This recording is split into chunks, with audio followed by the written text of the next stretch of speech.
I just meant that I was just referring more towards the whatchamacallit when we got to the finals. We had the Korean players versus the EU players. The time zones were still not exactly EU or Korean friendly. Yeah. They were scheduled for NA friendly times. Yeah, that was one of the big criticisms, especially for the Latin American scene. As you know, I've tuned into like the last bit of podcasts and stuff like that, where it seems like a lot of the matches were scheduled to suit the organizers, not the players. Yes, yeah, that was like the big criticism, at least for the Latin American portion. May even be for the Europe and Korean portions for the season finals as well. So yeah, hopefully like things can be, adjusted for that. Yeah. Which is definitely something that I have a lot of optimism for. Again, ESL, they've been very receptive and very willing to take any critiques and try to switch things up wherever they could. In fact, that's why Dare Cup is a thing. That's why we went from having a winner takes all in ESL Open Cups to having the money split between the top 4. And speaking of Dare Cup, here we are now on Golden Wall LE. We're in. I'm actually kind of surprised that this is our first map, but yeah, in the left-hand corner map, spawning all the way in this left-hand side, we do in fact have Reds coming down all the way from the land of India. He is gonna be representing Downfall Gaming, looking to avenge his fallen compatriot in that semifinals there. The Shark himself, everybody get it up for Demi.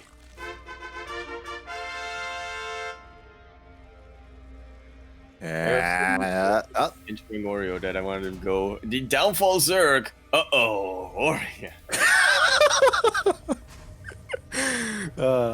And sporting in the bottom right-hand corner of Golden Wall LE, we have the Australian Terran player representing Legacy Esports.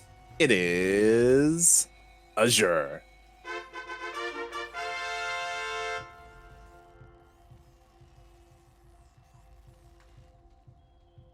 And what a map to start our finals on here, Light. Yeah, I'm very surprised that this made it through. I think Demi's more prone to vetoing Eternal Empire. And I don't blame him against like a more macro-oriented player like Azure. Yeah, and it's definitely a map that kind of clashes with his playstyle quite a bit. He does like being aggressive right off the bat and, not necessarily ending the game, but, trying to just get ahead so that he gets the advantage going into the mid game and eventually ending things. And Eternal Empire, it's a lot easier for a player to recover. Yeah, definitely. We'll see how this plays out. We'll see what Demi goes for. As of course, he loves his Muta styles, his Muta switches, Spire play. We could see that come into play here on Golden Wall. As so far at the moment, no one has opted to go for any gold bases, anything weird, anything out of the ordinary. So far, playing it out pretty standard. Indeed.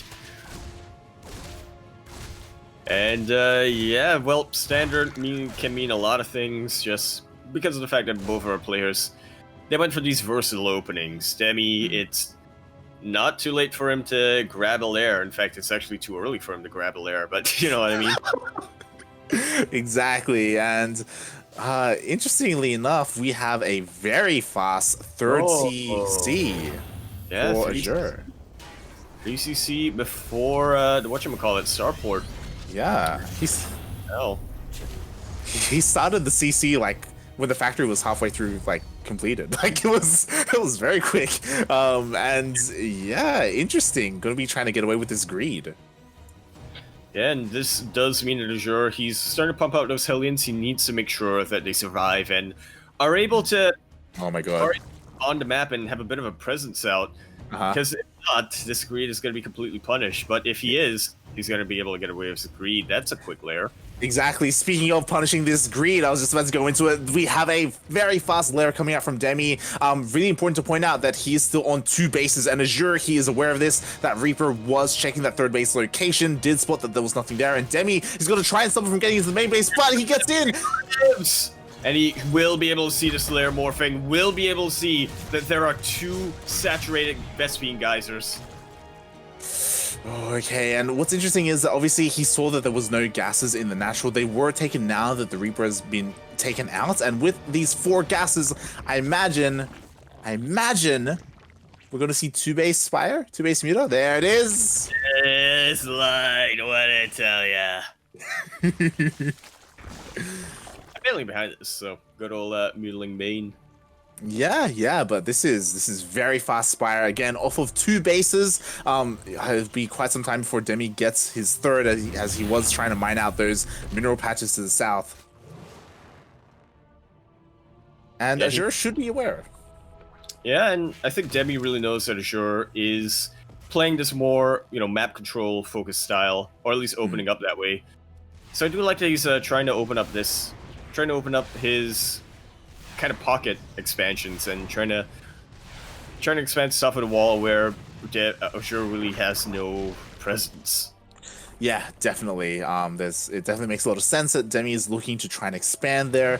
Again, so far the gold hasn't been taken. These Hellions, they are doing a decent job at denying creep spread, just chilling out here. And instead we do see Demi expanding to the north side instead. It looks like he only mined 1 mineral patch and then decided not to. I'm not too sure what prompted him to do so, but yeah, deciding to expand to the north. Oh, righty then. I guess he realized if I can get enough creep out, Azure, he ain't nothing. I ain't afraid of him. What, he's got Hellions? Anyone can get Hellions out. Yeah, pretty interesting decision making here. And again, Azure, he scans just to make sure he knows what he's up against, that there aren't any additional tech structures. He misses the Spire, but again, this should be in his mind that yeah, he knows that it's a possibility. And he spots it now anyway. He spots it. That poor Viking. This is why, as Hut has demonstrated, you need a lot of Vikings to be able to go toe-to-toe with Mutas. And even then, Hut didn't have enough. As I was actually thinking about that same game. When we were doing the intros, I was thinking about the same game. I was having flashbacks of Hut, Mass Viking against Mutas on this map. Just in time. And that's gonna deter Demi for quite a bit. There's no missile turret up here just yet, but yeah, Azure gonna be finishing that out, and I love that he's going for this gold base. He's playing a very bio-heavy style, and that's just gonna work more and more into his favor. Yeah, interesting that Azure opted to go for that gold base, and that's going to be helping his marine production so much, and now he's starting to push out across the map. I'm getting a little bit concerned for Demi. He is morphing in a couple of banelings, but I believe they are speed. Oh, no, they do have speed. Yes. The Rolly Boys. They are Rolly Boys. The creep spread isn't, it isn't quite there. It has been denied quite well earlier by those Hellions, and it looks like Azure trying to approach here at this 3rd base location. We may have sieged up a little bit too late here, but I think there should just be enough. 1 tank does go down. The banelings do get wiped out, and is this enough Marines to fight? Yes, they are! And Azure stimming on forward, gonna be star-stepping his heart out, and this is a potent timing in it, like. This could almost deal game-ending damage, as the Marines, they're just killing more and more. Mutas, the Mid-Max, they're keeping everything alive. He does have enough to defend here. A tank already in position. The Marine count starting to get thinned out, but the damage has been done. 11 drones already taken out. The Muta count basically reset. Oh my god, and again, even some reinforcing Marines rallying across the map. The problem is that because Azure has the gold base, this dealt so much damage, and he's just going to continue to just produce more and more army out of this. The amount of Marines coming out from him is going to be insane, and Demi just hurting so much after that. My lord. And Azure trying to go for a drop, but the Mutalisks, oh god, do catch him out, but a hot enough drop. That's the opposite of hot pickup in it. Hot enough drop, and it does these realists once again, and man, oh man, plus 2-2 already on the way. For sure, he is I don't think his minerals have gone down or have gone too far up. He's really playing this really as crisp as can be. Yeah, Like, it was really important for Demi to catch those medevacs out in the middle of the map. Like if they had gone through and landed in the main, or you know the drops start going on, then things may have gone from bad to worse for Demi. So he was able to stop that from happening, able to kind of keep that map control there to the south side of Golden Wall. And once again, like there's a drop, oh, but it gets caught. Oh, has to be careful. Very good reactions do come out here from Azure. And yeah, it's a good thing that, as you said, it didn't go from bad to worse for Demi. It just went from good to bad. Yeah, it's so important that he's just being so active here with these mutalisks, just stopping, just buying time, forcing Azure to stay to, like, you know, not move out. Oh, but Azure does move out. Yeah, here we go. We've gotten to the point where Azure, he's at time. Yeah, he's macroed up to the point where now he's pushing out. He has Widow Mines to support his Marines as well. This is why you want to be getting that gold base Bioterran players out there. Allows you to get so much. Drill and Claw is going to be finished up pretty soon as well. And yeah, if we're just looking at the army supply, Demi has enough to clean out Azure, but Azure really has to have a lapse in concentration. Yeah, we do see him, you know, clear a bit of creep and then rotate up to the north as well, looking to try and deny more creep, looking to try and situate himself. Drilling claws, sorry, did just finish up. 2-2 about to finish up as well. Oof. And that's a little bit of a skadoosh. Not quite enough support here to clean out those mutalisks. But yeah, Demi, he's in a little bit of a vulnerable position right now. Azure, surprisingly, not really harassing that northern base so much. Not too sure if he's aware of it. He scanned there earlier, didn't he? Yeah, he is aware of it. He is aware of the base. He just, you know, he just cleared creep and then rotated back. Like he didn't want to commit to anything without being too sure. Of course, 2-2 did finish up even a couple. These mines playing? There's a lot of mines with this army. Like again, like he's basically maxed out. He has indeed maxed out, and it all comes back to the gold base. I gotta tell you, like, mines so much more. They cost a lot more minerals than they cost gas. And exactly, yeah, and the mutalisks are coming to try and help support this fourth base, but there's just so much army here. That's a little bit of pre-spling there. Maybe a few too many mines get popped out here than necessary. I really like how Demi is splitting his forces up. And sure, you know, he's played this out really well. He's prepared really well, but he does not. He is only human. He does not quite have the concentration or the multitasking to be constantly borrowing and unborrowing these mines while he's while splitting up his Marines. Yeah, like most of the mines have been dealt. Yeah, they have been dealt with. I believe there's 4 left. A lot of the Lings were dealt with as well. Demi just trying to find more time. Yeah, and as you said, the Lings are dealt with, and because of that, there's not a lot of buffer here. Demi trying to force the Marines to focus on the mutants, but Azure, his target firing on those Banelings has been looking pretty fantastic. A nice chunk of Banelings taken out there. Only a couple of Marines that fall to that. And meanwhile, towards the south, Azure pushing in with a couple of Marines. Did manage to take out that gold base. Yeah, and it looks like, oh, the mutalisks are forced back here, and this could be an opportunity for Azure to push into the north now that all the mutalisks are out of position. And he's definitely taking that opportunity. A lot of these Banelings have gone down, and not too many Marines up here. But again, Demi has to be wary of the mines. They have rearmed themselves. And I think Demi actually is going to be able to hold here. He does hold, but if we look at the minimap, the second wave is on the way. All those reinforcements, Azure, his armies. Mines! Skadoosh! And these mutalisks, man, oh man, like, I gotta tell ya, Azure has just neutered Demi's favorite tool.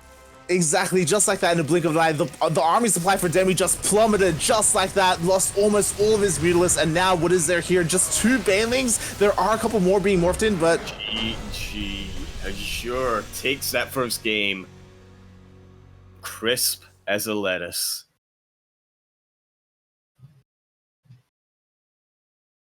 Why lettuce? What?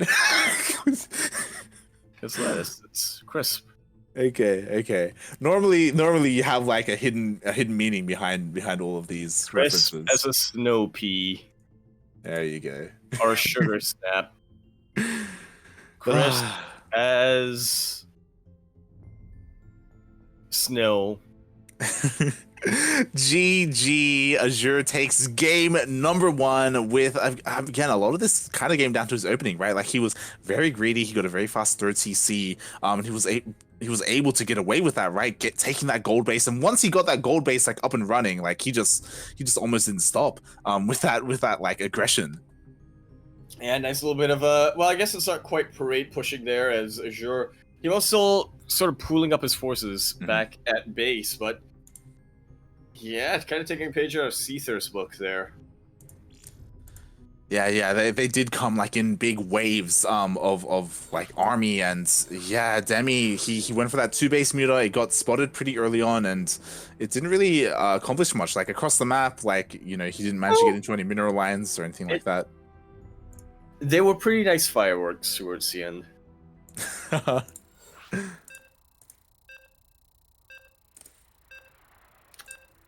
All right, we're going into our second map of the evening, and another one that I feel has a lot of potential to make the game play out similarly to Golden Wall.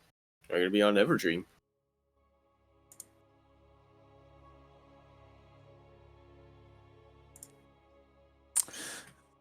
We are. Again, I'm kind of curious to see like what the vetoes were. Maybe submarine, maybe, I don't know, but right, submarine and Pillars of Gold, maybe, or Pillars of Gold and Eternal Empire are going to be my guess, but that might be false. And now we are going to be on Everdream LE. We're in the bottom left-hand corner map, spawning all the way in the bottom left-hand corner of this map. We do, in fact, have Reds coming out all the way from the land of India. Going to be representing Downfall Gaming here. Going to see if he can make use of those Mutalisks that he does love to use, or maybe not, or maybe just going to be saving it for later on in. Did I say the Shark himself? We have, looking to make his third consecutive Dare Cup, Demi.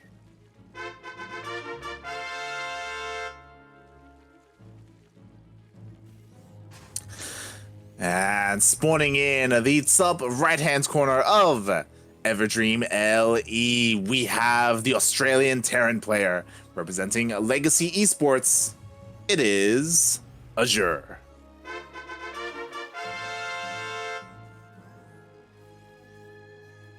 Crisp as a cream donut.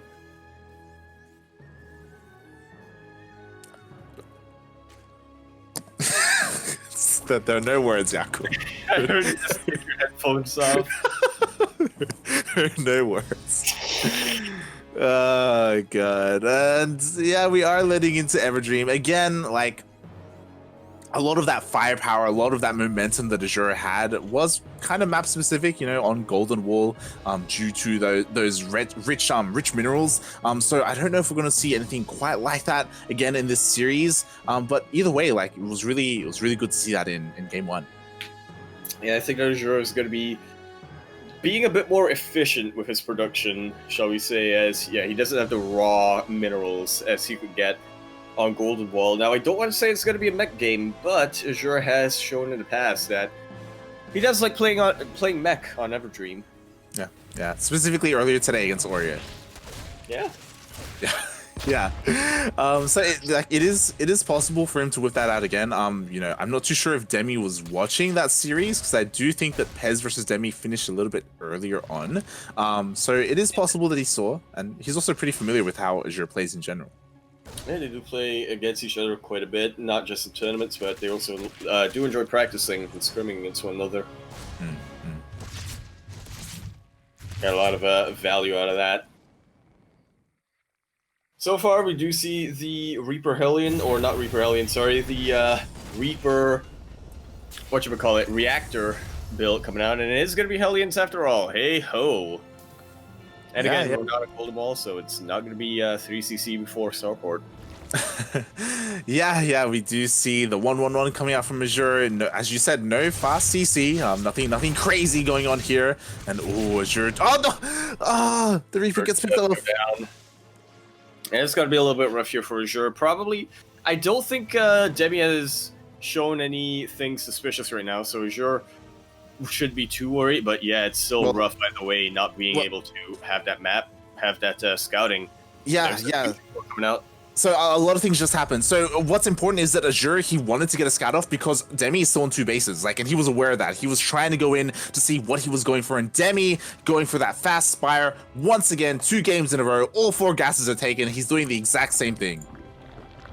If I learned anything from watching Mario vs. Rainer, 2-base Muta or 2-base Spire is kind of a hard counter to his BC build.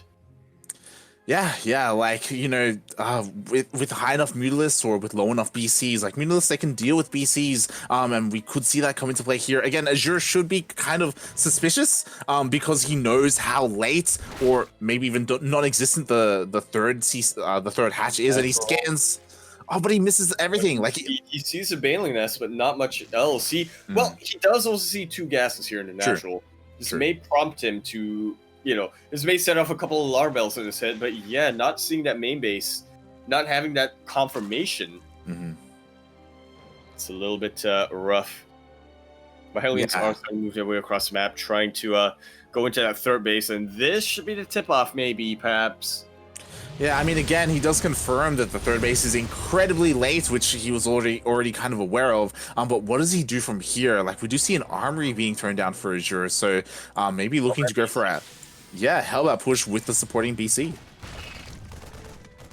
And you know, it's not a terrible idea here. You know, the BCs do support the Hellions, or the Hellbats, I should say, pretty dang well against any queens or lings or roaches, or I guess not lings, but, you know, mostly like roaches or queens draws the attention away. But as we see, it is a Spire, and here we go. Azure does scan. I don't think he's going to be too committed now. Yeah, he's now 100% aware of what he's up against. I mean, Demi is as well. He did scout that fusion core, and here we go. The Hellbats are being morphed in. If you recall, Azure did something similar to Oreo on this map, and oh god. Yeah, that time not quite working in his favor.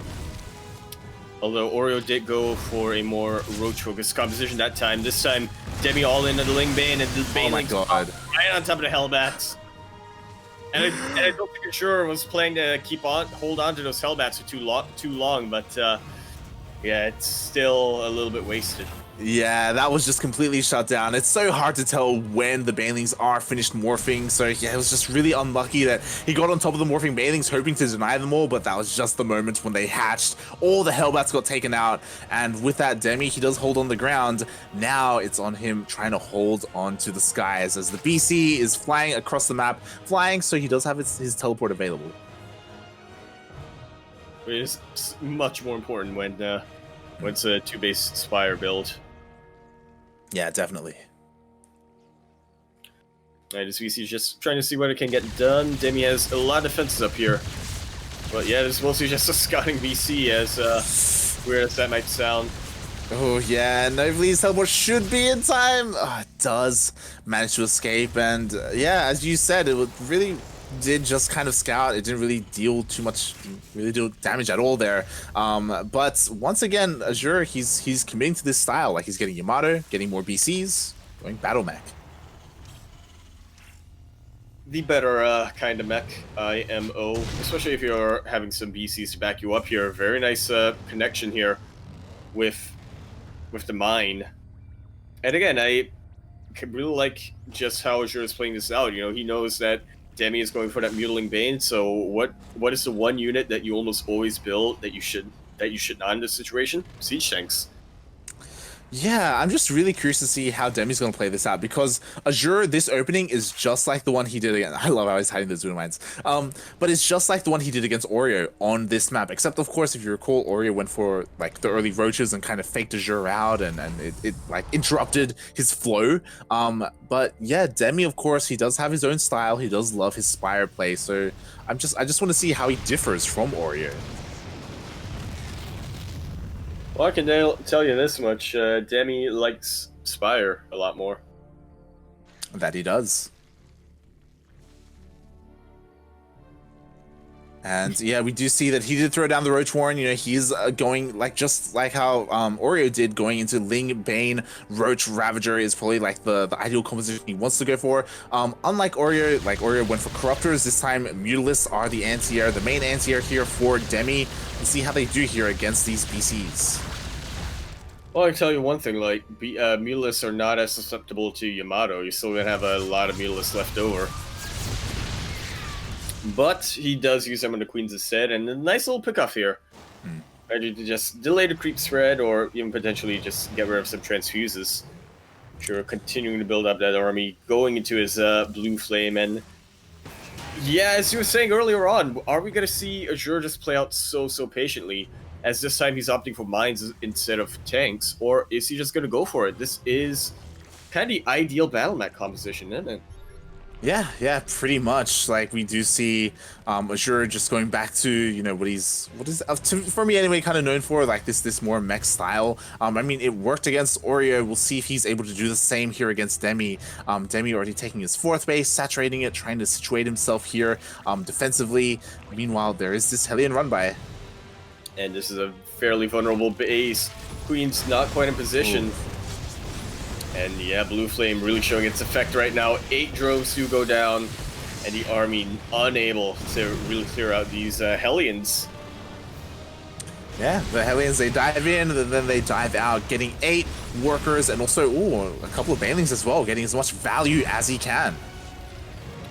Yeah, making sure that Demi essentially wasted his gas here, as, again, it's kind of sacks up. Banelings don't cause that much gas, but if you're going to be wasting them like that, which is pretty easy to do, they sack up. Yeah, and there we have the BCs. They did try and clear a bit of creep, were able to snipe off 2 Corruptors, then teleport out. A little bit surprised that he's not... Okay. I was assuming he was going to move out with that injured BC, but he does turn back, you know, to repair and lick his wounds. And yeah, both players are just kind of macroing up. They have pretty similar supplies, and we'll see when Demi decides to, I guess, push in, or when Azure decides to push out. Interestingly enough, we do have a interstitial pick coming out. Yeah, I think that's what I really like here.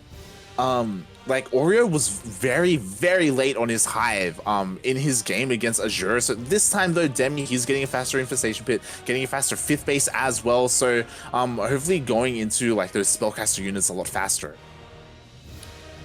Alright, but Demi looks to be trying to apply some kind of pressure here before then, which makes sense. He is maxed out. He wants to get rid of some of his army. And yeah, make use of that army that he can. Yeah, we have a little bit of Ling Run by, which should be dealt with, and Demi, he is trying to push into this 4th base location of Azure. And as you said, like, Demi really needs to just get rid of some of the supply. Like, he has a lot of Mutalisks, which aren't, like, ideal in this scenario. He's just trying to trade as best he can. Yeah, which so far not going his way too much. A lot of tanks, a lot of mines will be taking out a lot of units coming up from Demi's side. And now Azure, not maxing out, not too far behind. Exactly, and as we see, the hive is on the way for Demi, so I love this. He's going to be incorporating that at some point, and yeah, Demi, he's just out here, you know, containing his opponent to this base, looking to try and trade, but does get a couple of Mutalisks sniped off. That's a lot of Banelings. It is, in fact, a lot of Banelings. Going to have to rely on a lot of splash damage here, or hopefully having some of them go to waste. Nicely the tank there, but yeah, Demi's remax once again. Good split and kiting. Right at the very end here. I don't think this planetary is gonna live. Oh, it lives! It lives! Like, oh my god! How's the planetary alive? Oh, Jesus. Buff Baneling damage as the planetary does survive. At the same time, we do have BCs up to the north of the map as well, sniping off a couple of queens, forcing the Mutalisks back home. And yeah, you're right, like, oh, like one Ravager Bile, just anything, something would have been able to take out that planetary. It's, yeah, sad but true, and yeah, I think this may just go similar to how we saw Oreo versus Azure earlier on, but this time Azure is being much more active on the map. He is really starting to observe himself much earlier on, and a lot of that kind of has to do with the fact that he has maxed out really quickly. He has just macroed up as quick as he can. Yeah, we have Demi trying to engage with this army. Does take out, a decent amount of units, but the Hellion Cyclone does push everything away, basically resetting the Mutalisk count, which again, like Demi did eventually want to get rid of. And there we go, Greater Spire on the way. Looks like Demi's answer will be Broodlords. Naturally. I'm trying to imagine how this is going to play out. Lords, they should work pretty well, but yeah, gonna have to be a little careful of the Hellbats and Cyclone Kiting. Yeah, it's like the problem with Broodlords, especially against this kind of mech, is that Broodlords are so slow that this like Cyclone Hellion, they can just dance around and go from like one side to the other, and it can be a little bit difficult to make sure your army is in the right position as a Zerg player. But we'll see as Azure is pushing out here into creep. Yeah, a little bit of a gamble here taken by Azure, but it's worked out in his favor so far. 6 Broodlords are on the way, and we'll gonna have to see if Azure has enough to hold and counterattack, or if everything's gonna get cleaned out. Oh, good scan. Confirms the Broodlords here.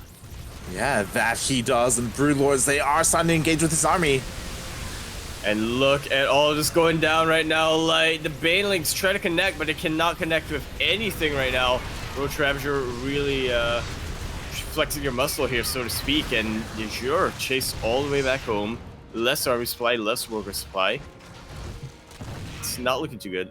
Yeah, Demi, he does break the position with the help of his Broodlords and all of those Banelings as well. They did all go down, but at the cost of Azure's army, and Azure, it doesn't look like he really has the economy to just remake what he just lost. No, he certainly does not. Demi instantly remaxing, and he's starting to turn the tides once again. A couple of Thors coming down right now for Azure, but is that going to be enough here? Well, the Planetary might help out. Yeah, definitely. The Broodlords are here, and they're going to start sieging away at this exposed base, at this planetary. It will buy a little bit of time for the Thors and the production cycles of Azure to finish up, and, he is slowly clawing his way back up in that army supply. The Thors are here. But they can't really do too much here, can they? The range is not quite good enough to catch out those Broodlords. And the buffer units of Demi, they're holding on true. They are. The Biles are raining down as well. 1 Thor, 2 Thors do fall, and they're just being zoned out by the Roach Ravager. They can't get close to the Broodlords. But this is a good use of choke point. Decent use of choke point. Does start to thin out most, if not all, of Demi's army. Yeah, and it's not really Demi's spending his bank.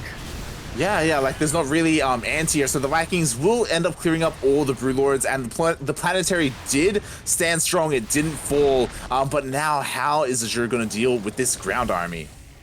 Well, I think he needs more Broodlords for starters. Azure? Demi. What? Alright. You said how can we get through this ground army, right? Or did you say how is your... Yeah, how is Azure gonna get... Yeah. Ah, right. Well, I think he needs more Banelings, personally. Alright, the Planetary does eventually go down, and because there's nothing really in the sky for these Vikings to do, they are just gonna be dead air for the time moment. Yeah, and here we go. The Roach Ravager does reign supreme here on the ground. Only 2 Thors remaining. It looks like the Biles land. All the Thors go down. The Vikings as well fall to the Corruptors. The Planetary finally did fall, and we do have Demi pushing up the ramp and biling down on these tanks. And it looks like Demi, he's going to be able to tie up the series. I think this is going to be it, yeah. He's finally regained position up here again. The army was basically reset for Azure, and he has a couple of tanks. He can situate himself quite nicely here, but they're at the 3rd base. One of them does fall, and yeah, it looks like it took a while, but Demi has finally broken the Turtling Terran in Azure. Indeed, we talked a lot about Azure's patient play, but Demi really showing that he can be. He is on the other side of the coin. GG is called. Demi ties up the series sideways 1-1.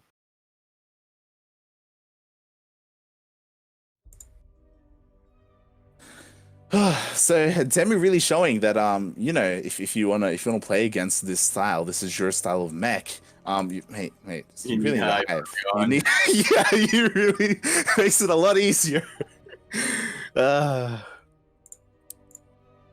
but at the same time, like I mean, again, like the Oreo versus Azure game was very entertaining. Like it was very dynamic. Very back and forth. Was. The game after that, whew.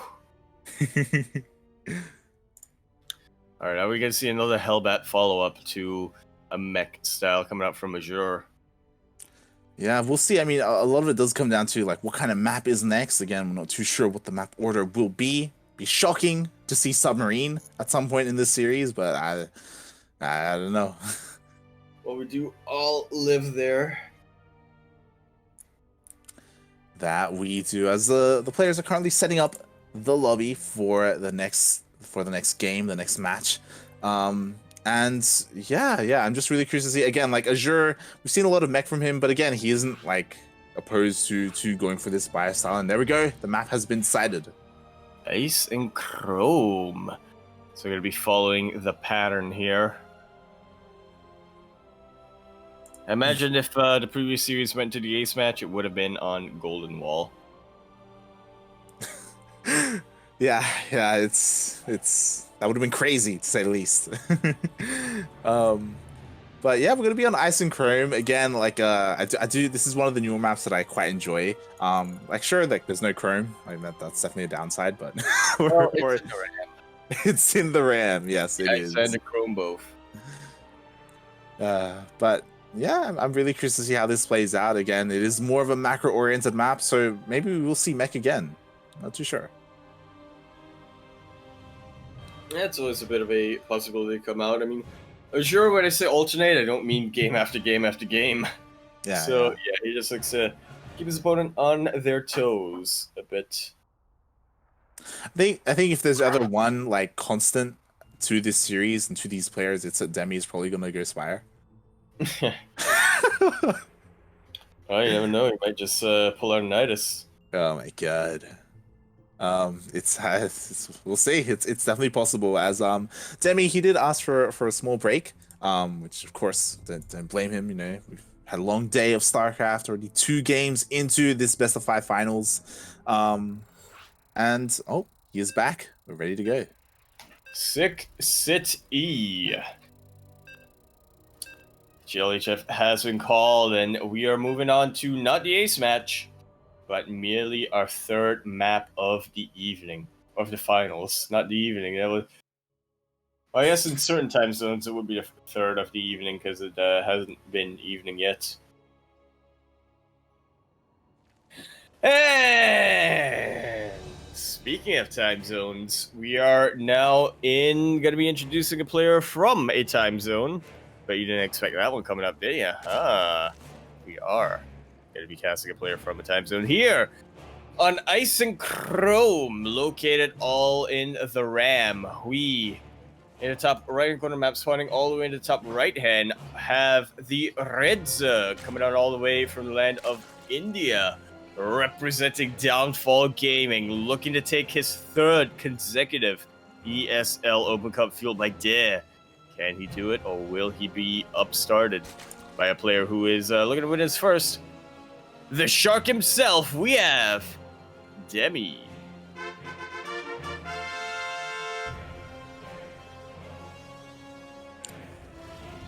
And spawning in at the bottom left-hand corner of Ice and Chrome LE, we have the Australian Terran player representing Legacy Esports. It is Azure.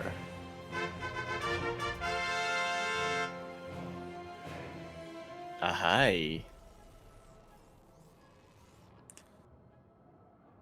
So first question. Demi has gone 2-base Muta, 2-base Spire. Both games so far in this series. Is he gonna do it again? Yes. And Azure, I don't think we've casted him on this map today, so I don't know. I have. Oh, that's that's correct. The 5-minute game. It's gonna be that Hellion, isn't it? No, probably not. I don't think Azure's gonna use it on the exact same map, although if he does, could be effective. Yeah, definitely, definitely.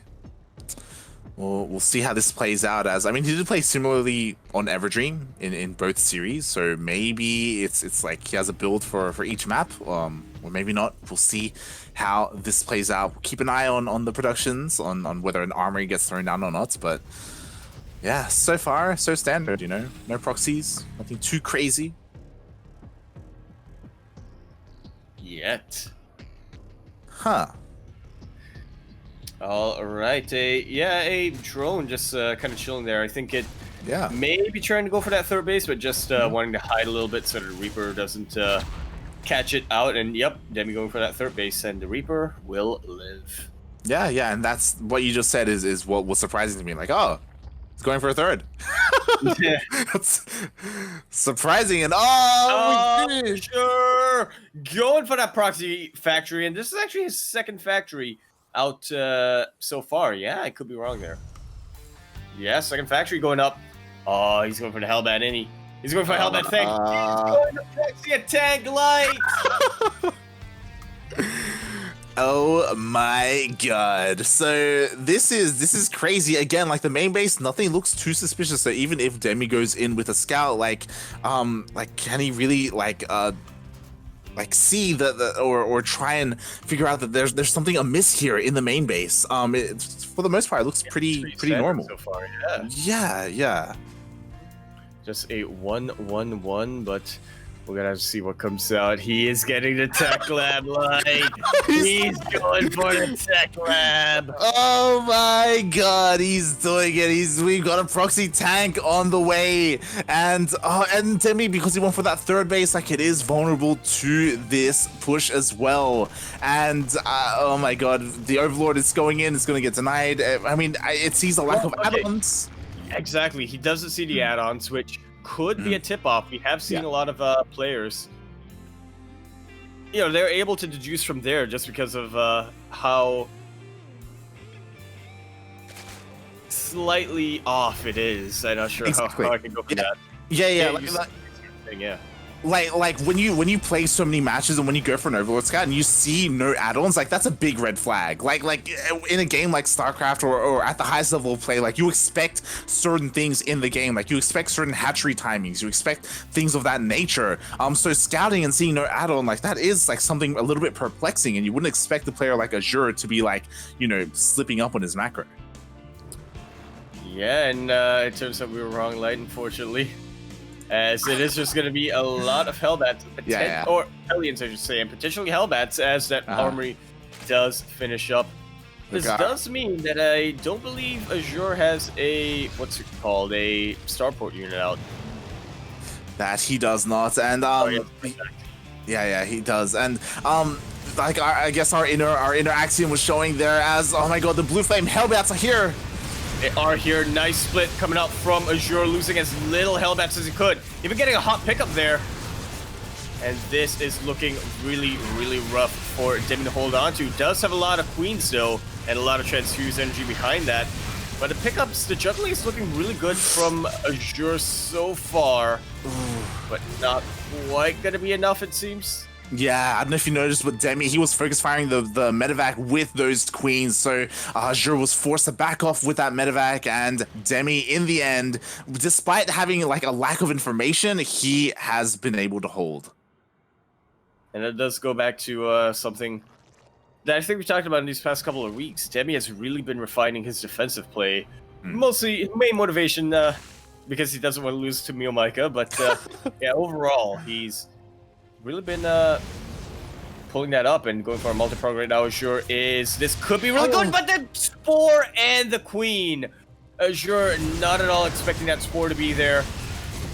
These Blue Flame Hellions are still getting some value down here, but not quite what Demi or what Azure wanted. Exactly what Demi wanted though. This entire middle line though, very exposed. 5 drones already going down.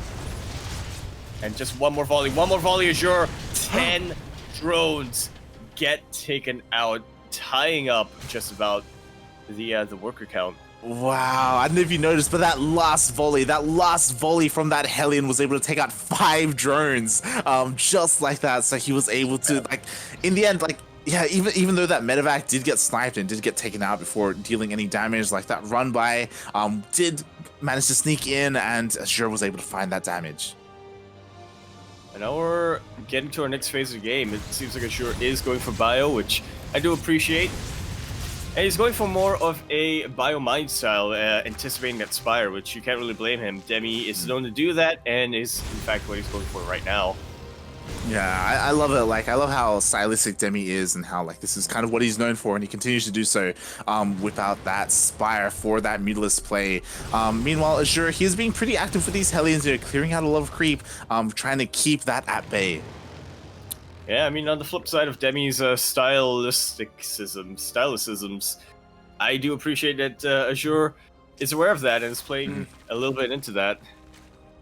Yeah, definitely. And as you were pointing out before, like, it's really nice to see Azure, you know, going for bio. Again, like, these Hellions, they can definitely support the bio. They can turn into Hellbats and help, like, micro and tank up Banelings as well. So we'll see how they do. They're not going to do much against the Mutas, but thankfully there are already mines out here for Azure. No medevacs, though, that I can see. So this might just be a little bit over-aggressive, potentially. Yeah, we'll see. As the Mutalists, they do go all the way around the map, trying to hit this mineral line, trying to deal some economic damage, while Azure is pushing across the map. And they will be able to get a extractor, not extractor, the other one, refinery. Which, not too bad, you know, when you do see, you know, when you see that missile turret there, you just have to take what you can get. Demi is already has 200 free supply and is looking to make use of that. Yeah, that was a... Alright, but were those... Yeah, that was what everyone's made. Really, yeah. Were they made at just about the wrong time? Azure is now pushing in with his army. Both of the army comps are about even. This Banelings are trying to get damage done. In the end, actually wasting a mine shot or forcing a mine shot out. So that's a good start for Demi, I would say. Yeah, definitely, but Azure has to be careful, you know. Again, a lot of those mine shots did already go off, and he needs them to help support his army, especially against, like, everything, really, the Ling Bane and the Muta. And, you know, he's just trying to find an opportunity. He hasn't quite committed to any of these pushes quite yet, just clearing creep for now. Well, Drilling Class has finished up here for Azure, so he can afford to be a little bit more, to have a little bit more of a delayed reaction to borrowing up his mines. And yeah, he's once again doing what he did against Oreo. Or was it against Oreo or against somebody? He's rotating around. Yeah, he's just trying to find a way in, and nice split so far. Oh, the friendly fire! Yeah, quite a bit of friendly fire done there. But actually, that was a little bit of an awkward Baneling hit. I should have just kind of moving his units in, but there weren't a lot, so yeah, just wasted the Banelings. Alright, Demi going for this flank, and it should be doing a lot. The mine shots are good, but not good enough here. As the Mutas are able to clean up the rest of this push. And, you know, Azure, he's not too far behind Demi, but a lot of his army supply are in these medevacs. Yeah, definitely, and everything got cleaned up. All the Hellbats went down, as well as all the wood mines, and Azure was forced back. And now, like, that was like such a big blow. We can see, like, the disparity in their supplies. Azure does scan towards the north, does see the newest base of Demi, so he's aware of the hatchery counts. Yeah, I know what Azure does from here. I guess I would like to see a lot of drops. Like, he does have a lot of medevacs, but instead he's committing to just pushing through here into the center of the map. Yeah, whatever he does, he's gonna have to buy time to establish more of a foothold economically and in terms of tech in this game. Yeah, definitely. And here we go. He's pushing to the third base once again of Demi. And getting a decent amount done, you know, gets a queen, but more importantly, keeps all of his units alive. Nice borrowing micro, but now the Mutalists really start to be a bit of a catastrophe. There's not a lot of anti-air defense here for sure, and I think Demi might just force a win here on Nice and Chrome. as the army of Azure is starting to get wiped out a little bit. Yeah, like Azure, his army out here is just looking so scarce. The Mutalisks are still in the main base, just camping the production of Azure right now, taking everything out of the main base. Not carpal tunneling himself enough there onto that turret. Look at the worker supply go down. And Azure, he's just all in it right now. Yeah, if he wasn't before, he is now. And Azure, like, he's trying to push in, but what does he have here? He has a Thor. Oh my god, the Widow Mines do go off. Hot pickup. Not hot. Oh, hot right in the very end. But not enough there. GG, Demi. Gonna be taking game number 3 on Ice and Chrome. He may just get his third consecutive cup. Like, yeah, GG, well played. So Demi, he is currently up. He's on match point, and I love how like in form he's been recently. Like he's going for that hat trick, going for those 3 wins in a row. Who can stop him, right? I will say that like Azure, he has looked pretty good, especially in the first 2 games. This one, yeah, it's kind of odd. Like even though he went for that proxy, even though like there was a lot that was hidden, like Demi, he just had enough to hold against the Blue Flame Hellbats. it all comes down to that tech lab, and it like not getting that tank. Yeah. Yeah, that's right. Like if he had gone for a tank, just saying, maybe the push would have worked a little bit better, right? I think, to be a little bit more serious, I think it would have been awkward going in with tank Hellbat, but yeah, definitely the tanks. That's your long range. The Hellbats, that's your short range, and if Lings ever manage to sneak around into this tanks, what are they going to do against Blue Flame Hellbats? Exactly, right? Like they're just so good at protecting them. The thing is like there was just like such a large queen count, that was zoning out the medevac. There was a lot that went down there. But it was really cool. It was really cool to see, Azure do something quite unique on Ice and Chrome. Yeah, but it's a bit of an awkward, as I said, a bit of an awkward composition going tank Hellbat. I should say, it takes a while to siege up your tanks and turn your Hellions into Hellbats and whatnot. Yeah. So do not blame Azure at all. Yeah, definitely. Again, I guess what I was more saying is that we do again see the versatility of Azure. Like he has a lot of builds like under his belt that he can just whip out and go for. So it's just really cool to see more of that, right? Going for that proxy Blue Flame. All right, Pillars of Gold is going to be our next map, and we have a little bit of confirmation here from our players. It seems like Submarine was one of our vetoes, and the other one was not Everdream. Death Aura. All right, both of them pretty short rush maps. So it kind of makes sense. I'm a little bit surprised that, okay, shouldn't be too surprised that Pillars of Gold is going to be the next map coming up, as it is Demi's pick. And yeah, Pillars of Gold, a very, very Zerg-centric map, and not just that, we did talk a little bit about how Demi, if he can avoid it, would rather not play on Eternal. Yeah, which of course will be the final map if this does go all the way to Game 5. And speaking of the final map here comes the player who is looking to make sure that this is going to be that final map in the bottom left-hand corner of the map, spawning all the way in the bottom left-hand corner of Pillars of Gold, holding up the Golden Wall, protecting the Eternal Empire, where the LE submarines are hidden. We have the Reds coming out all the way from the Jewel of India, looking to meet that hat trick, and there's only one map left in his way. The Shark himself going to be representing Downfall Gaming. We have Demi.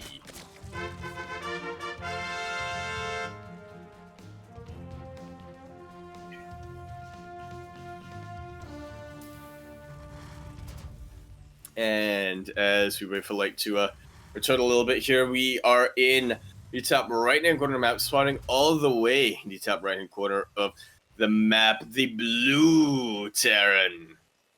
Coming down all the way from the Jewel of Brisbane. Going to be representing Legacy Esports here, looking to make his first ever ESL Open Cup Fueled by Dead championship.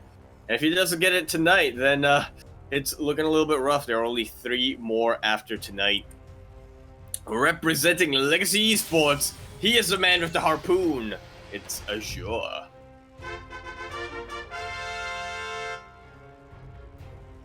Hi.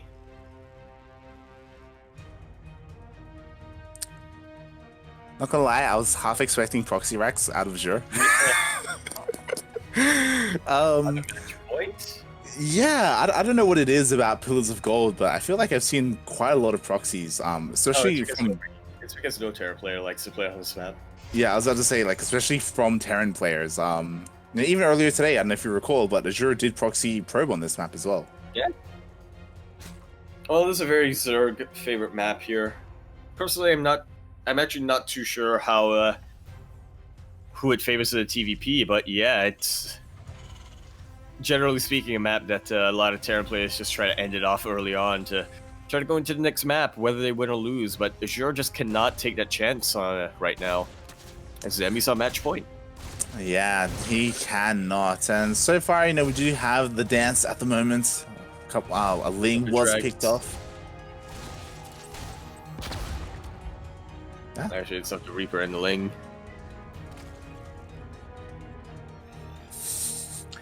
So now we're, yeah, it's just a good old TVC early game that a lot of us are a bit used to. Yeah, once again, Demi hiding that Ling, going for that third base. So no 2-base Spire here. What a madman. What? Who doesn't go for a 2-base Spire? It's blowing my mind right now, Light. I know, right? So yeah, Demi doing something a little bit more crazy, you know, putting it on the line here. I mean, since he does have a map advantage, he can do like things that are kind of unorthodox, and yeah, goes for that third. Azure. Okay, well, I want to say going for bio 2 games in a row, but we have seen Terran players do this in the past. They start their stim, wait for the Overlord to come in, and then cancel it and go to something else. But it seems like Azure is going to go for bio once again. Yeah, if you recall, like this 1-1 opener is something that Runamuk did earlier today. We saw like the earlier stim timing and how that went against Oreo. So we'll see how Azure is able to execute that here against Demi. Well, he does need to keep the pressure on right from the start of the game. Try to shave off as many Lings as he can with these Hellions. Regardless, he's just looking to situate himself in this early game where, you know, his game plan is just to set up this push. Yeah, definitely. And we'll see how this goes as more Raxes are being thrown down Engineering Bay as well. So Azure, he's just ramping up for that. Meanwhile, we have Demi, you know, finally getting that his Spire. No 2-base Spire once again. But yeah, he's getting it. He's getting his Baneless, you know, he's getting himself up situated quite nicely. Good Queen count as well to try and defend against these Hellions. And defend they do. Only one drone gonna be going down for the time being. So far, the creep spread has not gone out of control. Ooh, I love how committed Azure is being right now to his Viking harass, trying to take out as many Overlords as he can, because again, he wants to deny Demi as much vision as possible. Yeah, definitely. And that will definitely help like come into play here with the push. So we do see like Stim has finished up, and there will be a timing when Combat Shields and +1 will finish. That will be, or that should be, when Azure goes for his push, lining up with that. But we do have him instead going for a drop. To try and maybe clear some creep. Oh yeah, again, just trying to clear as much creep as possible. He's not quite ready to push out yet. Tank count a little bit lacking, and he is still waiting for his +1 as well as his combat shield. But whatever drops he can get done is going to be valuable. Yeah, it can definitely come into play. Yeah, like clearing out creep, maybe sniping a queen here and there, doing whatever he can, leading up to that timing with his upgrades. And yeah, at the moment, just trying to find an opportunity. That we go, does scan. I'll be honest with you, Light. I'm looking at Azure right now, but now I'm looking at is my build, but how it's being properly executed. My TVZ, how I generally play TVZ, but yeah, Azure showing how to properly execute it. Yep, there we go. There's the second wave of units moving out across the map, and Combat Shields is about to finish up. +1, not too far behind as well. And Demi, he may not have Bailey speed ready for this. Yeah, it's really gonna depend. Centrifugal Hooks is just gonna be finishing up right now. But can Azure really try to snipe out as many buildings as he can and try to situate his tank in as good of a position as he can? Alright, that's a little bit far behind, but I'm thinking that Azure is playing this out more as to have that as an anchor point. Yeah, he is just trying to jump in and harass. He doesn't have energy for Scanlight. He doesn't have energy for a scan. It's so unfortunate. I mean, again, there are still a lot of Marines here. Like, all the upgrades have finished up. Finally does get that scan off. But oh! The Zerglings cut off all of the reinforcements. We should get that tank hot pickup here from Azure. But his mineral line is not looking too long for this world. Will we see the supply depot go up? The supply depot doesn't go up. Oh my god, it's a lot of SCVs. Yeah, the SCVs go down. They are stopping the mining time as well. The mining at the natural. And I mean, yeah, on the other side of the map, it's sure not doing too bad, but every time I look at this army, I'm just thinking this army could have another tank and a lot more Marines. And Demi should be able to clear this out. He's not committing too much to clearing it out, which he can afford to do so. Right now, it's only one tank. He can try his luck. Should be able to rebuild this army, but yeah, he just doesn't want to take any chances of potentially wasting his Lingbane and giving the ability to just crush him. And there it is. The tank does fall. Again, the majority of this push has been cleaned up. Oh, does have to be careful not to lose the Medivacs to the Queens. And Azure just, his push was just completely shut down. Like, such an unfortunate run by. Oh my god! Okay. His push was shut down. Yeah, his push was shut down and deflected. His economy is in complete shambles right now. It's hard to see Azure really coming back from this unless Demi throws away his advantage. Yeah, I mean, Azure, he is taking his third base. You know, he does have that going for him. He's trying to rebuild his worker count, but again, he's behind 20 workers to what Demi has. And Azure, he has no fear. He's pushing out across the map, trying to continue to apply that pressure.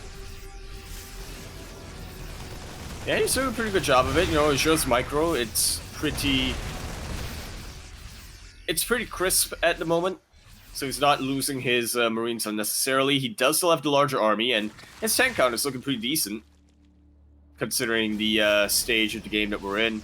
Yeah, I'm just worried because of his economy, like scans hurt so much more, right? Because he wants those mules, he wants that to try and catch up. Yeah, they really truly do. But it's run by once again getting a lot of value done. There's no defense here for Azure. It's all or nothing right now for him. I don't want to say he's all in because he's not quite, but he really does have to do some damage on the other side of the map. Yeah, and that's why he's focusing all of his army on over there. Yeah, pretty much. Like, the wall is a wall that is natural, so the Lings don't get in, and yeah, he's trying to deal some damage. Ooh, nice target fire. And a hot pickup going to be saving most of his Marines. Loses a couple here. And again, every time, I want to say that it's only a couple of Marines, but every time Azure loses a Marine, he is just hurting so much more. He's not having the resources to rebuild his SCV count or get any mules out. Very good run by here. The tank survives somehow. Wow. Wow. Or an SOS, I should say. Yeah, somehow the tank was able to survive, and again, like, a couple of drones go down. Like, Azure, he's trying to deal some damage, and to be fair, he is, right? Like, this is a pretty scary setup to try and push into if you are Demi, but as the game progresses, like, you know, he's on 4 bases, he has a decent worker count, but Azure, you know, he's continuing to try and get more and more done. He is getting a little bit done here, and they're getting a little bit of value, but unfortunately he's trading. And that's not something that Azure can afford to do in his position. Look at Demi already close to maxing out. Already on a very healthy drone count, and this is not looking... This is just getting worse and worse and worse. Did he actually lose his third base? It is quite possible. Okay. Yeah, he got lifted up. He just hasn't landed it quite yet. And Azure, he's trying to push in. He has to be careful every time he goes on. Positioning, but he's left them exposed for just a little bit too long, and the tanks are getting wiped out. I do not see Azure coming back from this. Yeah, the tanks fell, and now it's just the Marines and all of these medevacs, and what can they get done? They all get pushed away. There are just so many Hydras here for Demi. Azure still stuck on 2 bases. And Demi's not pressing this. Demi is just going to be securing his position, securing his economically, going to be looking to max out, which is very, very soon. And once that's done, I fear for Azure. Now, Azure has been macroing his heart out. He has been producing so many Marines and so many tanks. So already getting an army count comparable to Demi's, but every time he builds this, I don't know how to say it, like, but every time he gets to a point where every time he's getting his army to a position similar to Demi's, you just have to think how much bigger it could be if he had a stable economy. Yeah, exactly. And here we go again. Azure trying to push in, but Demi does force him back. The tanks, though, they are nicely sieged up, so Demi, he can't really engage this army quite yet. Behind this, of course, Azure, he is finally taking his 3rd base once again, trying to get his economy back under wraps, but that worker count. They're not looking too good, but if he can just make SCVs like a madman. Funnily enough, we could see Azure just stabilizing in this game. Very good use of the rocks here, making sure that his tanks are pretty safe, but he does lose 2 of them already.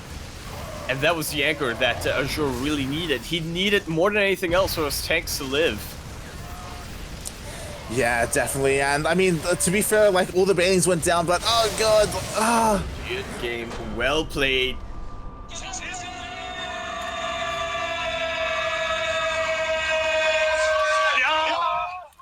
Demi gonna be taking that 3rd consecutive Dare Cup, kind of like in GPO. And Azure, unfortunately, he looked on point today. He just could not make it happen.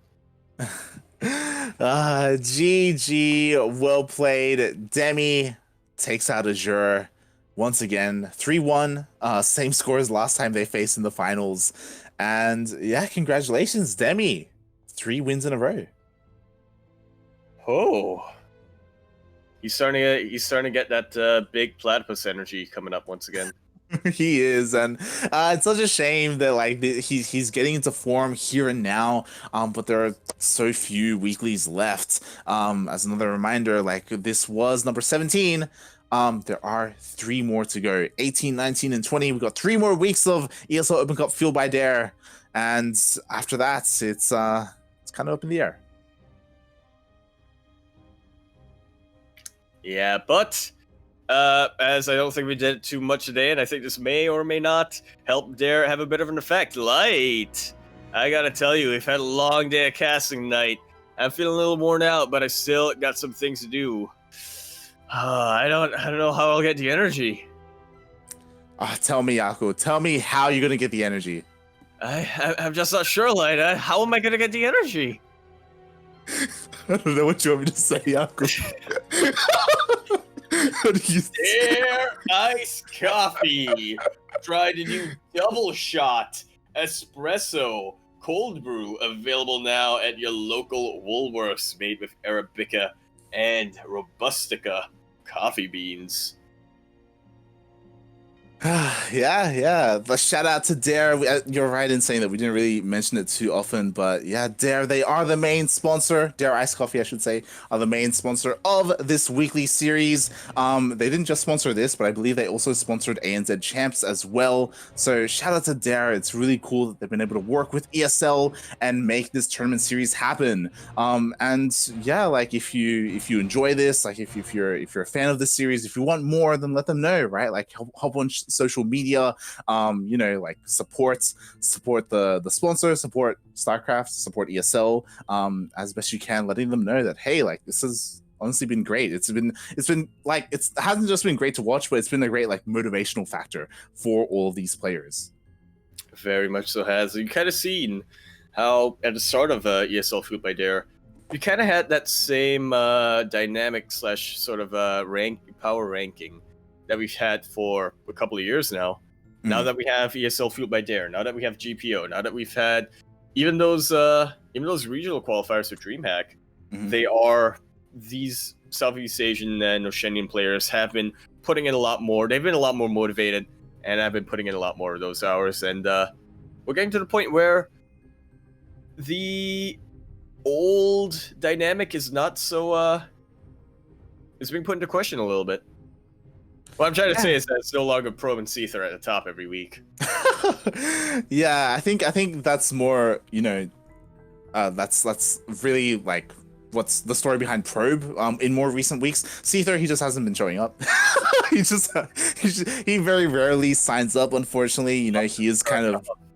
Yeah, he still has to escape from Tarkov alongside Hut, but whenever they do, they do look pretty good. They do look in form. And yeah, it's just been really cool to see, in these ESL Cups, it isn't just Probe winning everything. He does get taken out now and then by a wide variety of players now. We've seen Azure take him out, Demi, Miomaika, Pez in PvPs. It's really cool to see everyone else kind of stepping up. Very much so is. And as a reminder, there are only 3 more left. Who's gonna come out Yeah, who are gonna be our last 3 champions, or is Demi actually gonna overtake Probe and become a 6-time Fueled by Dare champion? Honestly, for me, I do quickly want to say that I would love to see Pez win one of these. He's been so close. Oh, yeah. That'd be shortlist. Yeah, he came close last week. He made it all the way to the finals. And if you recall, that's when Demi link flooded 3 games against Pez and just took him out. It was a rough finals. But yeah, I do think that Pez, I would love to see him, have a sick, insane run. Not get lucky in the bracket, but make it through, go through Probe and Seether and Demi and Miomaika. And yeah, have a sick run. I think he's probably the biggest one that I'm hoping for with these last 3 remaining cups. Nodding my head along. But again, I'm just saying, I hope I'm not right, but watch Hut not sign up for one until the final one and just win it all. I want that to happen too. Yeah, I'm okay with that. No, I want to see Hut in more than just the last one. Mm-hmm. Yeah. In general, it would be cool to see some of these guys return. I think NXZ is the other one, right? I know he to be fair, he's also had a little bit like Miomaika, motivational issues. But it would be cool to see him show up, especially since there's only 3 of these left, and maybe take a win. Yeah, potentially. He was the dark horse for the longest time in DreamHack, but yeah, hopefully he's not lost that motivation. Or at least not permanently. yeah, definitely. And I think with that, I think for the most part we are done here. That was the end of this tournament. Shout out to the players, shout out to Demi, of course, for winning 3 in a row, and shout out to the viewers for tuning in and joining us in this weekly tournament. And before we do head off, Yaku, where can we find more of you? Twitch.tv, Yakuzaku1, Twitter to comment, Empora Yakuzaku. Give me suggestions of what games that are not StarCraft to stream, because I don't know a lot of them. !Discord, bring you to the CranKy Ducklings Discord server, where myself and all the other members of CranKy are at, so you can find us there. Other than that, buy my shirts. Where can we find you, Light? This may have been a fever dream, but did you stream Darkest Dungeon at one point? I did, and that wasn't just a fever dream. That was a point where I was awake for about 26 hours. So I was like, it's my New Year's resolution to stream every day. I need to stream something today, and you're like, just stream Darkest Dungeon, mate. And I'm like, all right, and then I fell asleep halfway, and I made everyone starve. Nice. That could be fun. Next. Yeah, I was just about to say, because I was thinking of XCOM, and I was like, to be fair, Darkest Dungeon, that could work too. But yeah, you can find me at light_VIP on Twitch and Twitter as well. You can, I usually stream throughout the week, whether it's ladder sessions or, tomorrow I'm going to be doing some behind the scenes work for CranKy Ducklings, working on VODs and thumbnails and scheduling and things of that nature. So if you want to tune in to some of that, you can check me out on stream. Otherwise, follow me on social media for when I go live here on the CranKy Ducklings. And yeah, we don't have a graphic for it, but if you do scroll down. We do have all of our social media links there for the CranKy Ducklings. Do follow us as we are live 5 days a week with all kinds of StarCraft, not just ANZ, but Korean, as well as NA, Latin American, amateur, a little bit for everyone. Stay tuned, yeah. And also, our observer / producer for the evening, Kuro, otherwise known as 60 Squad Senseki, otherwise known as Group, here at the Wasteland, and ZvT Sports TM. Okay, you can find her over at twitch.tv/60 Squad Senseki, twitter.com/60 Squad S, which is mostly how I get most of my StarCraft related news, I'm going to be honest. Yep, pretty much. Other than that, I guess we'll see you on Friday for SEO. Yeah. Stay tuned as we will be rating another StarCraft 2 related Twitch stream. And with that, thanks for watching.